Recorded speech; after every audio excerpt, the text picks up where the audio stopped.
Hello, and welcome to another episode of This is Rico Trying to Heal My Inner Child. I am Rico, and I'd like to start by reminding everyone that I am not a doctor, I am not a therapist, and I am not a medical professional in any way. Just a regular person trying to navigate through life and trying to navigate what's going on in here. It's much better, but it can always be improved. So, I do want to mention that making these videos has helped me tremendously, and I want to keep going with this. My videos might not be as frequent as they were before, but I'm going to keep making them as often as I can. Now, for this episode, I want to talk about the cars that I drove throughout my lifetime. I want to do a series on the different cars that I had and the impact that they had. And I understand some people might just see a car as a vehicle just to get from point A to point B, but I had a little more significant of a value out of them, and they did have quite an impact in my lifetimes as well. In my lifetime, as soon as I turned 16, even before I was 16, I knew I wanted to drive. I knew I wanted to have a little bit of freedom to go somewhere without relying on anyone else. I knew that it meant freedom, even if it was just a little bit, even if it was for a little bit of time throughout the day. I can at least get out of the house, get away from my parents, and experience life. Maybe go have an adventure. Just get out and experience things. And that's what I wanted to do. My parents were homebodies and they wanted to stay home all the time. And they kind of wanted that for me as well. They wanted me to just stay home because being at home is safe. But if you stay home, you don't experience anything. You just don't experience things. And I wasn't about that. I wanted to get out and, see things for myself. So as soon as I turned 16, I talked them into letting me take driver's ed because my older siblings had taken driver's ed as well. So I got to take the classes. I watched the videos of the horrific accidents that would scare you into driving safely, which I will say worked for me. It really did. Those videos scared the crap out of me. And took the tests.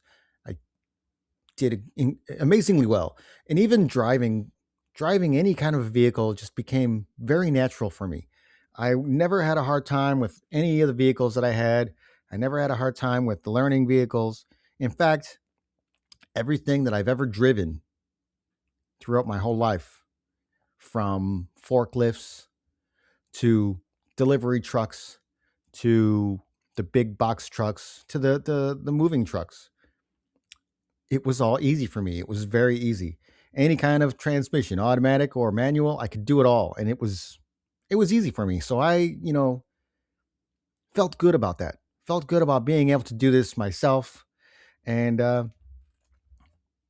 knew that once I got a car, then I can have a little bit of freedom. I can get away for a little while at least. And that worked. My first car, and I loved this car, was a 1973 AMC Gremlin. It was green, it was small, but it was a tank. It was just like this little tank that just could not be stopped. It almost seemed indestructible. I think all three of us at one time or another had an accident with it, and it just kept going. It kept going. And once I had that vehicle, it meant freedom. It meant adventure. It meant I could just escape, even for a little while. And that was what I really needed at that time. I needed to get away, and I needed to be self-reliant. And then I needed to be able to do things myself. And, like I said before, even if it meant getting away just for a little while, that was everything. I could get away and I didn't have to deal with them. I can go and be my own person and experience my own things. And that I needed that so much, especially at that age. Everything was new and everything was exciting. So I needed to get out there and experience it as much as I possibly could. But I'm going to take a quick break, and I'll be back with a little more of this episode of This is Rico Trying to Heal My Inner Child.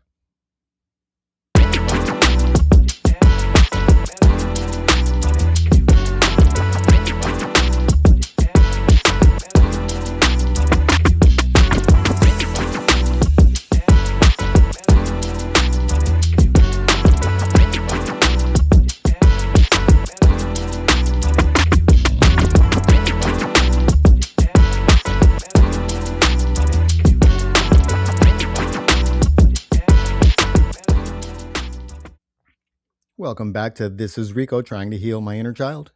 For this episode, I'm talking about the cars that I had throughout my lifetime.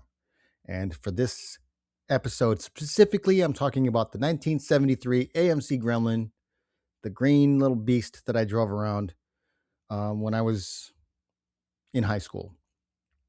Well, yeah, when I was in high school. This was my first car. I was 16. Um, it was a hand-me-down car for my sisters. My dad got it pretty cheap.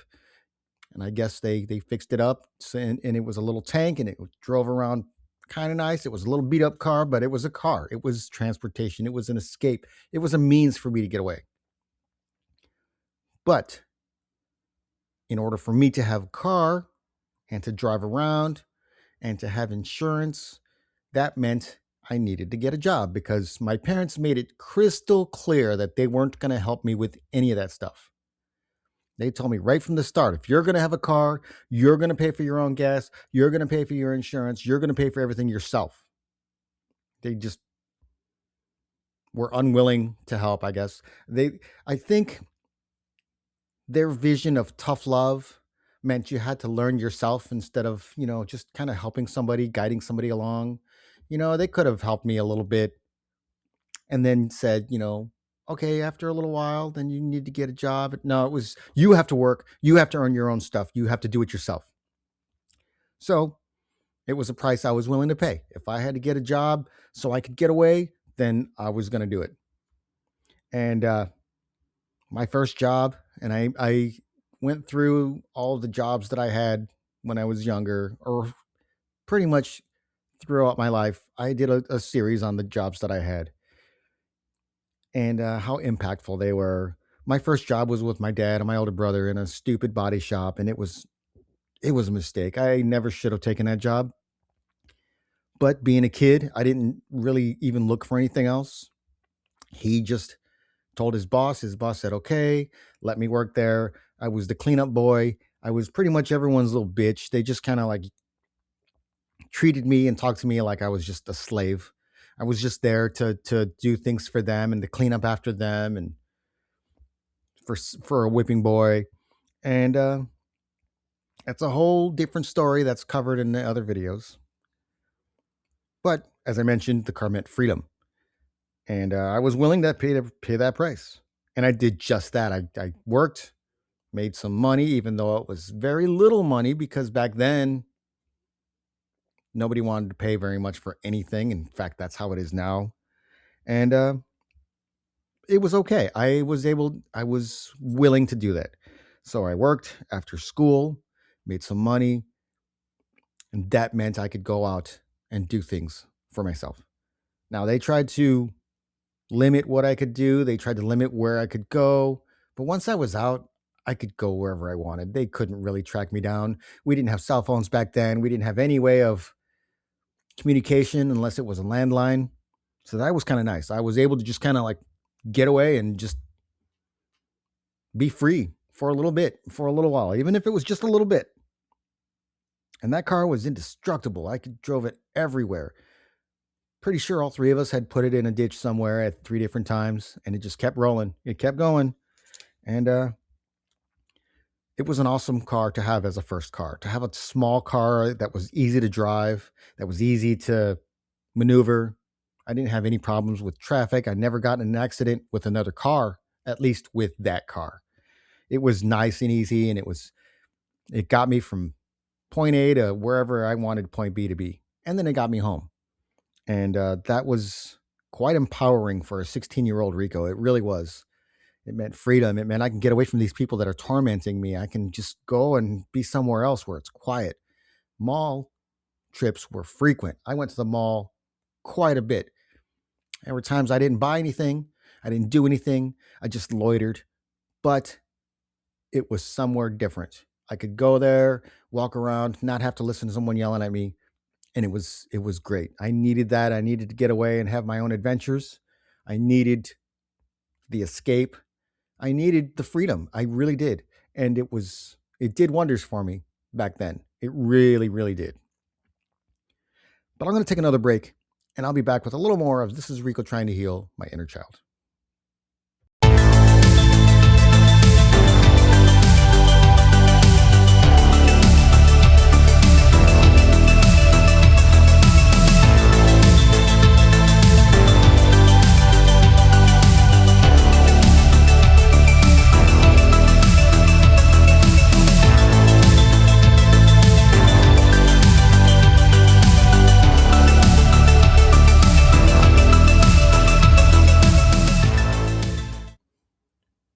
Welcome back to This is Rico trying to heal my inner child.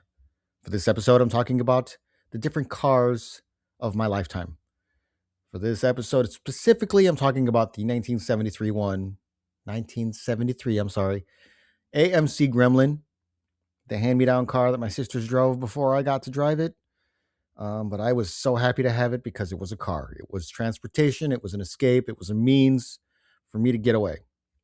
And even though it was a small car, it was very tiny. You couldn't really have passengers in this car. This car had a back seat.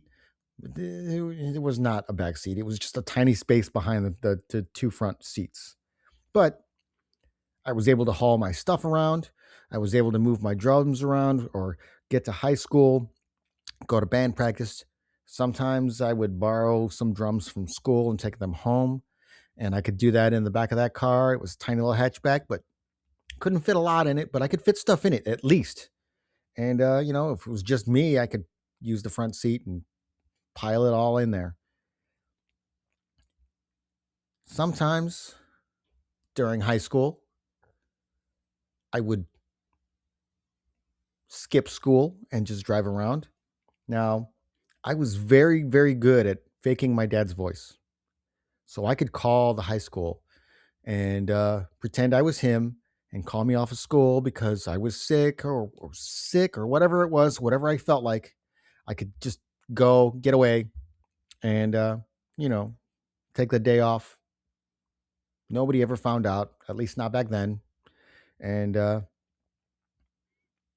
would just find some adventures and go drive around and just see what I could see.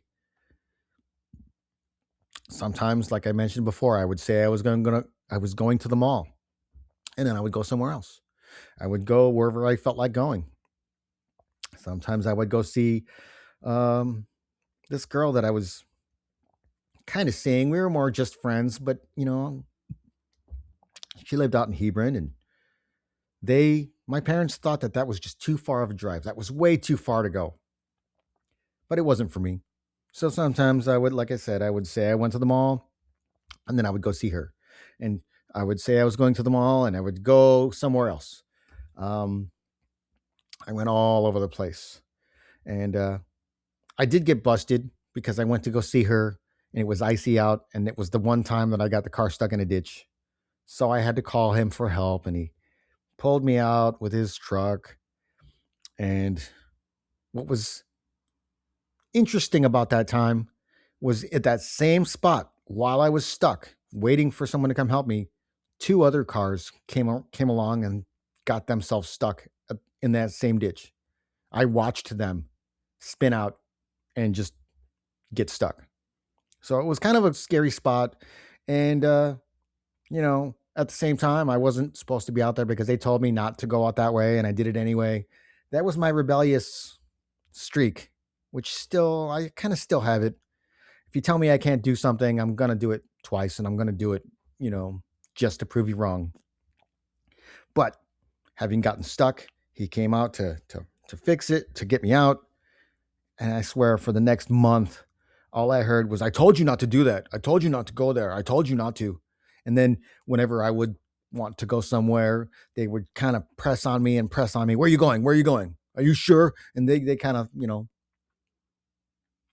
labeled me as a liar, like I lied about everything. I did lie about stuff because I needed to get away and I needed to go and see things, and they would not understand. So I would just use little white lies to get myself out of that. But when he came to pick me up and get me out of there, he was so mad, and he was mad for the next month. He just, every chance he got, he would mention that, every chance. And he would just kind of keep pushing on me about it. But as usual, he'd tell me not to do something and I would do it. That's me. And I always challenged authority. I've always been that way. Just because you don't want to do something doesn't mean that I don't want to do something. And you can't expect me to want to be exactly like you. You just can't. It doesn't work that way. But I'm going to take another break, and I'll be back with a little more of This is Rico trying to heal my inner child.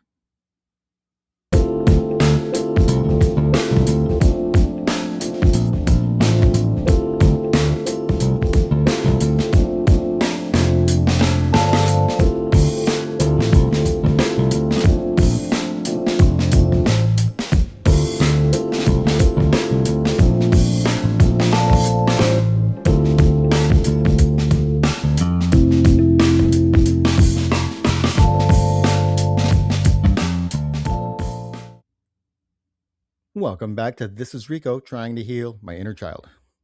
For this episode, I'm talking about the cars of my lifetime. And for this episode specifically, I'm talking about the 1973 AMC Gremlin that I got, my first car. I loved that car. It was small, but it got me where I wanted to be. It got me away from my parents for a little while. And that meant a lot to me back then. Um, there were plenty of times where they told me not to go certain places or they told me not to drive too far, and I would do it anyway. Whatever, anytime he would tell me not to do something, I would do it. I looking back, I kind of think I did a lot of this stuff out of spite. I did it just because he told me not to. He was a stubborn man and he was that way anyway. If somebody told him something, he would do his own thing. So he couldn't really blame me for being like him, but he wanted me to just listen to him and do what he said. Do as the king says, not as the king does type of mentality. And, you know, he didn't want me going out or going too far, but I did it anyway. And, I enjoyed every second of it. That car took me everywhere. It took me on my first date. It took me to my first job. It took me to a lot of my first experiences. It was the freedom to get away from my parents, get me out of the house. It let me experience life and see new things and meet new people and just see new places and have new adventures. Something different. Like I said before, my parents were homebodies. My dad would go to work and come home. Now, when I was much, much younger, before I was in the driving age, he would go to work and then he would go out drinking. He'd come home all tanked, and that's what he did. But when he started to get older, he didn't quite care for going out that much, I guess. So he would stay home. He would go to work, come home, eat his dinner, drink his beer, watch his baseball games. And that's what he expected out of me. He wanted me to just stay home, be safe. But like I said before, if you stay home all the time, how are you supposed to experience life? How are you supposed to see new things? If that's what you want and that works for you, that's great. But that didn't work for me. I needed adventure. I needed to get away from that house. I needed to get away from those people. And I needed to experience things for myself.